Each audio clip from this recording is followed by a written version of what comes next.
예, 스토킹 때문에 또 살인 사건이 일어났는데요. 팀장님, 네. 사건 개요 좀 말씀해 주시죠. 예, 그 49세 여성이 지난 27일 날 오전 6시 40분 대구 시내에서 흉기에 찔려가지고 피를 흘린 것을 지나가는 주민이 발견하고 신고를 합니다. 그렇게 해서 병원에 이송을 했으나 결국 사망을 하게 되죠.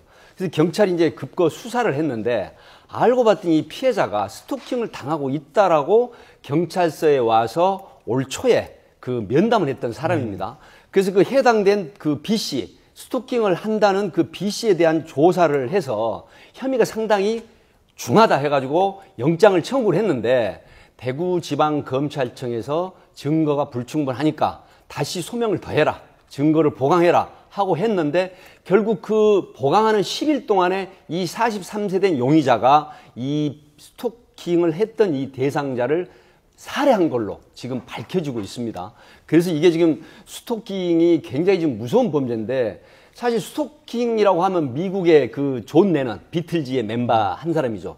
존 레넌도 그 사실 스토커에게 죽었고 그 다음에 지아니 베르사체라고 이태리 출신 디자이너. 아, 베르사체. 예. 이 베르사체도 사실상 23세 된 그 동성애자였는데 결국 흠모해서 살해를 당했고 그다음에 우리 신 교수님 조디 포스터라고 아시죠? 예, 조디 포스터. 사실 그 6살, 5살 때부터 연기를 해가지고 52년 동안 프로듀서도 하고 배우도 하고 감독을 했던 유명한 사람인데 나중에 그 사실 골든 글로브상 수상을 할 때 내가 게이다 그래가지고 굉장히 파문을 일으켰던 배우가 유명한데 이 바로 조디 포스터의 관심을 끌기 위해서 스토커가 레이건 대통령의 저격 사건을 일으킨 이런 스토킹 사건이 굉장히 무서운 건데 이 스토커 사건이 바로 상대방이 나를 좋아할 것이다. 또 내가 접근을 계속하면 나를 좋아하고 사랑할 것이다 하고 헛된 망상을 하게 되거든요. 근데 결국 이게 어떻게 이어지냐면 납치, 살인, 방화, 폭행 이렇게 이어지는 무서운 스토킹 범죄입니다. 근데요, 경찰한테 신변보호 요청을 했고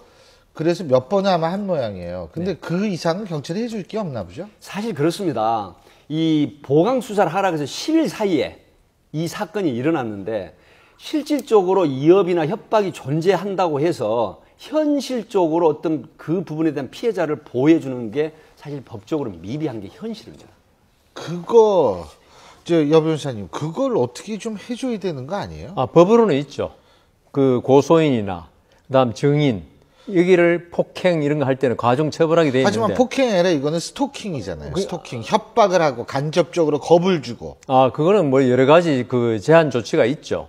그 뭐 가처분이라든가 이런 거 할 수 있는데. 근데 이거 법적 차원으로 넘어가야 되는 그렇죠. 거 아니에요. 그죠? 예. 경찰 차원에서는 지금 해줄 수 있는 게 마땅치 않다는 얘기죠. 그렇죠. 예? 법적으로는 가능한데. 예. 근데 경찰에서는 그거를 뭐 경찰관 직무집행법이라는 여러 가지 법에 의해서 할 수 있을 건데 경찰이 뭐 항상 인원 부족 이런 걸 내세워서 적절한 조치가 이루어지지 않는데. 그리고 아까 조디 포스터 이야기 하셨는데 그 여자분인 것 같고. 그러면 레즈비언이. 그렇죠. 레즈비언. 아니, 근데요. 제가 또 하나 저거 하는 게 뭐냐면 이게 스토킹이 8만 원이라는 거예요. 이 스토킹 했을 때는 경범죄 처벌법상 경범죄 처벌 10만 원 이하. 10만 원. 아니, 이렇게 살인까지 일어나는 범죄를 말해요. 예?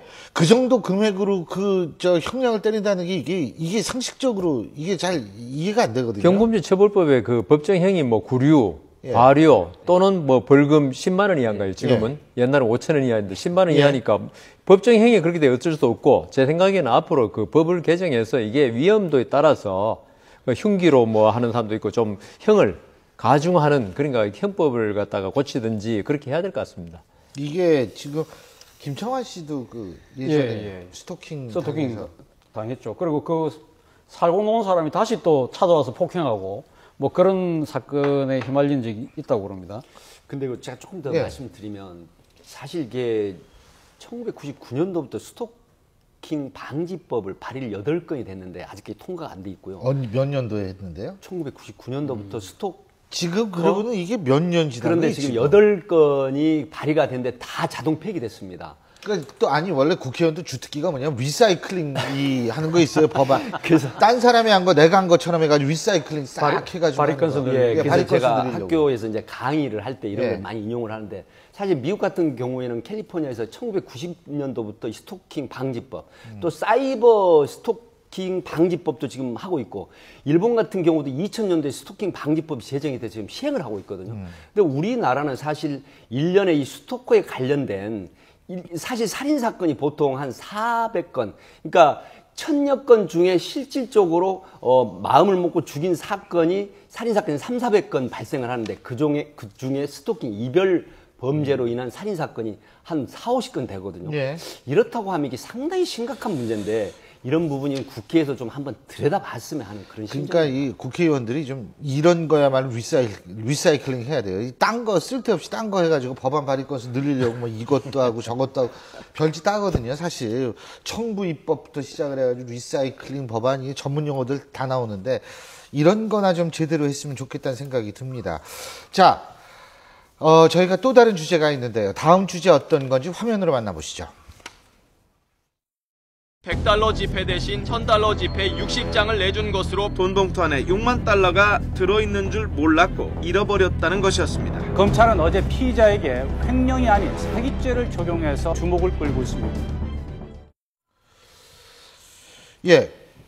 팀장님, 지난 3월이었어요. 예, 3월 11일이었습니다. 그 잠깐만 그거 상기시켜 간단하게 사건 기여만 말씀해 주시죠. 지난 3월 11일 서울 강남구 삼성동에 있는 모 시중은행에서 이 IT 무역업체를 하는 51세 된 그 사업가가 이제 그 환전을 합니다. 환전을 해달라고 하는데 사실 이게 그 환전을 해달라고 하는데 100달러짜리 지폐를 이 싱가포르와 이게 60장을 줘야 되는데 1000달러짜리 지폐 60장을 줘버립니다. 그런데 이제 은행에서 이걸 알고 그 대상자에게 전화를 했으나 나는 모르겠다. 나는 그런 사실 없고 이 1000달러짜리 그 60장 받은 것도 난 도난을 당해버렸다. 이렇게 됐는데 결국은 경찰에서 강남 경찰서에서 이제 점유이탈물 횡령 부분으로 기소 의견으로 보냈습니다. 네. 그런데 결국 검찰에서 이건 사기죄에 해당이 된다. 이렇게 해서 사기죄로 기소를 한 사안인데 이 부분에서 우리 여상원 변호사님이 좀 설명을 잘 해주실 것 같아요. 이게 그러니까 횡령이 아니라 사기다 이거 아닙니까? 예, 지금 검찰이 그렇게 판단했으니까 예. 뭐 근거는 있겠죠. 검찰도 법률가들인데. 근데 검찰의 지금 판단 근거가 바로 알았으니까. 예. 이게 한참 지난 뒤에 알았으면 계산이 횡령인데. 잘못됐다는 걸 바로 알았다. 그 환전한 직후에 알았으니까 사기라는데. 근데 그 점유이탈이 성립하고 난 다음에 바로 알았냐? 한참 후에 알았냐? 이거 시간의 장단을 가지고 사기냐, 점유이탈 횡령이냐 이걸 판단한 건 아니거든요. 이거는 다만 이 피의자가 누구죠? 이름이? 피의자가 예. 이 이모 은행원이 씨입니다, 이모 씨. 이미 쏘가 가지고 있는 예. 상태에서 자기한테 돈을 줬느냐 안 줬느냐. 그리고 그렇게 쏘가서 돈을 줬을 때 내가 그 사람한테 내가 잘못 받았습니다. 예. 이렇게 이야기해야 될 도덕성이나 그다음 계약상 의무가 있느냐. 예. 이 문제가 사기냐 아니냐인데 제가 볼 때는 은행원이 속아서 준 건 아니고요. 자기가 착오로 실수로 준 예, 거죠. 예. 실수로 줬을 때는 이거는 점유이탈물 횡령으로 볼 수밖에 없고 그다음 이 사람이 어떤 계약상이나 법규상 어떤 은행원한테 내가 많이 받았습니다. 고지해야 될 의무가 있는 게 아닌 사건이거든요. 이 때문에 경찰에서 아마 이 사람이 나중에 딜도 했지 않습니까? 예. 뭐 반씩 부담하자. 그다음 여러 가지 사실은 우리 사회에 사는 건전한 상식인으로서는 잘못 받았으면 당연히 돌려줘야죠. 돌려주죠. 그걸 가지고 은행원 실수를 가지고 마치 부당한 이득을 취하려고 여러 가지 한 행태를 아주 나쁘게 본 것 같습니다. 그래서 제 생각에는 검찰이 이렇게 사기로 기소했다고 해가지고 법원에서 바로 사기죄로 판단받는 건 아니고요. 판사도 아마 이걸 판단할 것입니다. 그러면 검사한테 이건 아무리 생각해도 사기죄는 아니니까 점유이탈 횡령죄로 공소장을 변경하라고 요청할 권한이 있습니다. 판사한테. 그래 그걸 받아들여서 고치면 점유이탈물 횡령죄로 갈 것이고 안 고치면은 끝까지 우리 검사가 이건 사기다고 나오면은 무죄가 될 가능성도 있죠. 그래서 예. 이모 씨 51세가 예. 사실상 현실적으로 보면 검찰에서 볼 때 굉장히 좀 질이 안 좋게 보는 겁니다. 예를 들어서 이 CCTV 포착이 된 게 뭐냐면 그걸 받고 나와서 멈칫하고 그걸 확인하는 게 다 드러나거든요. 그리고 은행 직원에게 여직원에게 전화를 해서 뭐라고 얘기를 하냐면 당신도 50% 손해보고 나도 50% 손해보자라고 제의를 합니다. 근데 또 은행에서는 그건 안 된다. 그리고 이제 다 전액을 돌려주면 10%의 사례를 하겠다. 그러니까 500만 원 한전을 해가지고 사실 4천만 원 돈을 가져갔는데 그러면 10%면 400만 원 아닙니까? 저 같으면 그 돈 내놓고 400만 원 받겠는데 이것도 말이지 거절하면서 나는 그 돈 몰라 반반씩 하면 난 할게 그리고는 못 하겠다 이러니까 제가 검사라고 그래도 이 정말 나쁜 사람이네. 야 이거 10년 이하 징역 2천만 원 이하 벌금이 사기죄로 기소하자. 이렇게 된 게 아닌가 개심죄가 적용이 돼서 그런 생각이 듭니다. 그 검사들이 어떤 경우에는 당연히 무죄 나거나 아니면 다른 죄로 할 거 알면서도 그렇게 기소하는 경우도 가끔 있습니다. 괘씸죄. 괘씸죄라기보다도 하여튼 질이 안 좋다. 우리도 판단 한번 받아보겠다. 질이 안 좋으니까. 그래 대법원 판례 만들 수 있는 거죠. 그럴 수 있죠, 진짜. 근데 좀 그것도 그러네요. 그게 사실이라면. 자, 저희가 다음 주제로 넘어가 보겠습니다. 화면 함께 보시죠. 미국은 우리에게 대체 불가능한 독보적인 유일한 동맹이라는 사실을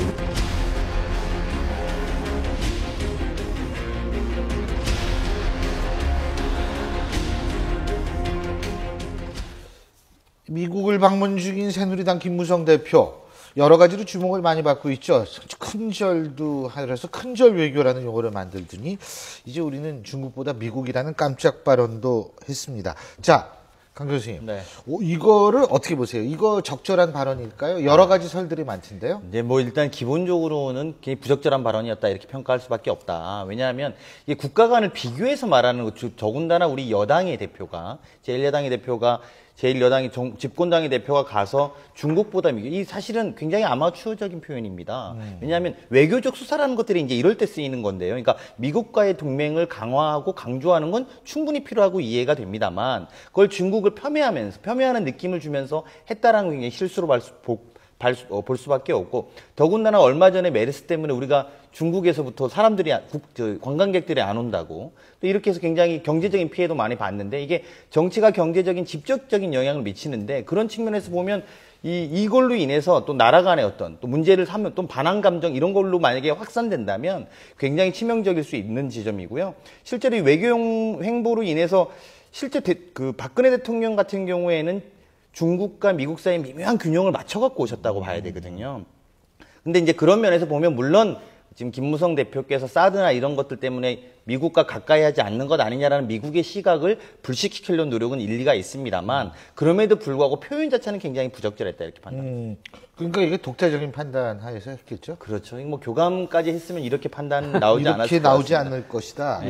그 어떻게 보세요, 차기? 사실은 그 김무성 대표 이 발언이 지금 사실은 박근혜 대통령이 지금 그 발등에 불처럼 떨어져 있는 중국과의 사안이 하나 있습니다. 지금 9월 3일이죠. 9월 3일 날 천안문 베이징 천안문 광장에서 중국이 지금 전성 70주년 그 기념식을 합니다. 거기서는 자기들한테 G2에서 G1으로 올라서서 일종의 자기 힘의 가시를 하려는 그런 지금 열병식을 준비를 하고 있는데 우리 박근혜 대통령에게 초청장을 보내놨습니다. 지난번 5월 달에는 그 푸틴이 보냈을 때는 러시아는 안 갔죠. 안 가셨는데 지금 중국이니까 사실 이게 가야 되나 말아야 되냐는 생각인데 가야 될 것 같은데요. 지금 중국이 사실은 이 부분에 지금 자기 나름대로 이 동북아를 넘어서 지금 세계 최강국이라는 걸 좀 보여주고 싶은 자리인데 그게 지금 가장 참석하길 바라는 정상이 박근혜 대통령이라고 지금 홍콩의 신문이 그렇게 보도를 했습니다. 그래서 만약 박근혜 대통령이 안 가면 중국은 뭐라고 판단을 하냐면 미국의 압력 때문에 못 왔을 것이라고 판단한다고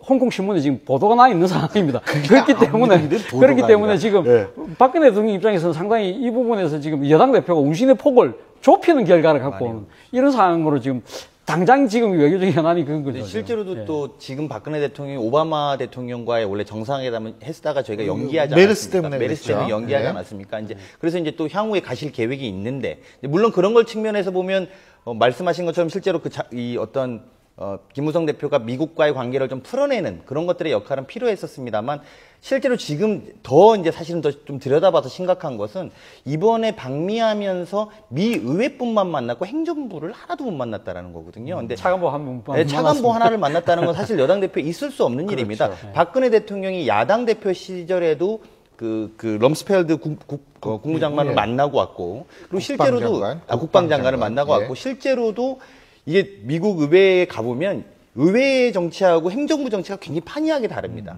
그리고 특히 이번에 가서 위안부나 대일본 관련된 메시지를 중요하게 다루고 있는데 불구하고 사실은 일본이 지금 그 강하게 나올 수 있는 우경학을 강하게 할 수 있는 배경은 국무부하고의 어떤 보이지 않는 관계 때문에 그런 거거든요. 예. 그래서 국무부를 만나는 게 굉장히 중요했음에도 불구하고 상하원 의원들을 만나는 이렇게 좀 한계를 좀 보이는데 그 와중에 또 메시지도 좀 이래서 좀 걱정이 됩니다. 알겠습니다. 어쨌든 김무성 대표가 다시 돌아오면 우리가 본격적으로 한번 따져보죠. 예, 오늘 내부 말씀 여기까지 듣겠습니다. 고맙습니다.